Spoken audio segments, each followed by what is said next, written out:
আন্দোলনের নামে ছাত্র আন্দোলন শুরু হয়। সে থেকে নিয়ে 15ই জুলাই পর্যন্ত এই ছাত্র আন্দোলন কোটা বিরোধী হিসাবেই থাকে। 15ই জুলাই পরে 16 জুলাই থেকে এই আন্দোলনের নাম রূপ নিয়েছে বৈষম্য বিরোধী ছাত্র আন্দোলন। 16 জুলাই থেকে 26শে জুলাই পর্যন্ত এই আন্দোলন রূপ নিয়েছে বৈষম্য বিরোধী। 26শে জুলাইয়ের পর থেকে নিয়ে 5ই আগস্ট পর্যন্ত দাবি উঠেছে এক দফার দাবি, কথা ঠিক কিনা? আমরা দেখলাম কি এই দাবিগুলো আদায় করার জন্য ধাপে ধাপে প্রশাসন সহ সরকারের সাথে আমাদের বিশাল সংগ্রাম হয়েছে। সেখানে এই পর্যন্ত আসতে আমাদের অনেক ভাইয়ের জীবন দিতে হয়েছে, রক্ত দিতে হয়েছে, কথা ঠিক কিনা? প্রিয় ভাইরা আমার, যখনই এক দফা দাবি আসলো, এই এক দফা দাবির সাথে চরমোনাই পীর সাহেব তিনি একেবারে এককভাবে তিনি রাজপথে নেমে এসেছেন। আমরা একটা কথা বলবো, এই সরকার বিরোধী বৈষম্য বিরোধী আন্দোলন চরমোনাই পীর সাহেব এই জুলাই মাসেই করেছেন, নাকি তিনি গত 10 বছর 15 বছর আগ থেকে এই সরকারের বিরুদ্ধে আন্দোলন করে আসছে? কথা বলুন। 15 বছর পর্যন্ত এই বৈষম্যের বিরুদ্ধে আন্দোলন করেছি, সেই আন্দোলন সজাগ রেখেছি, তাজা রেখেছি, কথা ঠিক কি? এই আন্দোলনের পথ আমরা উন্মুক্ত রেখেছি। প্রিয় ভাইরা আমার, এই আন্দোলনের পথ উন্মুক্ত রাখতে গিয়ে আমাদের অনেক নেতা কর্মী জীবনও দিয়েছে, কথা ঠিক কি না? প্রিয় ভাইরা আমার, আসুন আমরা আন্দোলন করতে গিয়ে আপনারা দেখেছেন যে শেষের দিকে আগস্টের শুরু লগ্নে আমাদের ইসলামী আন্দোলনের নায়েব আমির তিনি হাজার হাজার নেতা কর্মী নিয়ে যখন রাজপথে নামলেন, 3 জুলাই আগস্টে সরকার আমাদের 4 আগস্ট আমাদের গণ অবস্থান কর্মসূচি ছিল। সেই গণ অবস্থান কর্মসূচিকে ঘিরে সরকার সেদিন কারফিউ জারি করেছিলেন, কিন্তু আমরা দেখলাম কি সে কারফিউ চলতেছিল, কিন্তু আমাদের নায়েব আমির শাহকে চরমোনাই যাকে বলা হয় খানকার পীর, রাজপথের বীর, এই রাজপথের বীর তিনি একটা স্লোগান দিয়েছিলেন।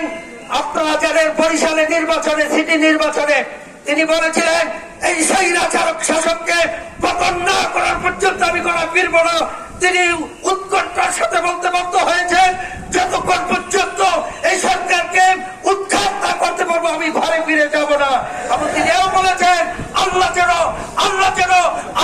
আমাকে এই সরকারের পতন ঘটিয়ে দেখাবেন, এবং তিনি ইনশাআল্লাহ বলেছিলেন ইনশাআল্লাহ এই সরকারের পতন ব্যক্তিগতভাবে অবশ্যই হবে।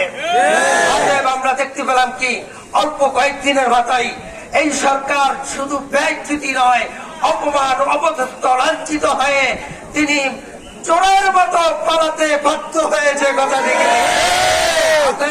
এই আন্দোলন তাজা রেখেছে কারা? ইসলামী আন্দোলন নেতা কর্মীরা। আমরা শুরু লগ্ন থেকে এই পর্যন্ত আন্দোলন করে আসছি।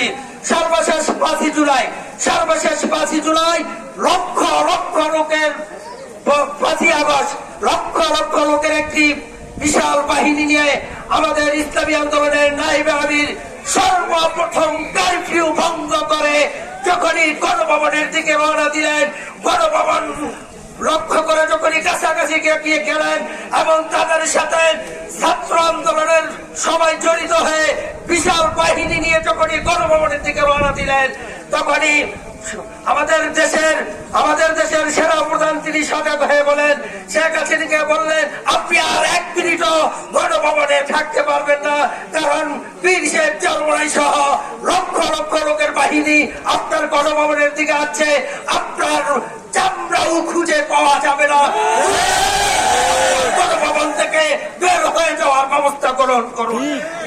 অতএব সেদিন পীর সাহেব চরমোনাই সেই ভূমিকার কারণেই আজকে সরকার সেদিন পালাতে বাধ্য হয়, কথা ঠিক ভাইরা আমার প্রশ্ন হলো, এত কিছু করার পরে আমরা আন্দোলন সংগ্রাম করে সরকার পতন করলাম, কিন্তু দেখলাম কি 5ই আগস্ট যখন সরকার পতন হলো, সরকার যখন পলায়ন করলো লাঞ্ছিত ভাবে, আমরা তার বিকাল থেকে দেখলাম এই দেশটার ভিতরে বৈষম্যের বিরুদ্ধে আন্দোলন করলাম, নতুন করে আরেকটি বৈষম্য শুরু হয়ে গিয়েছে।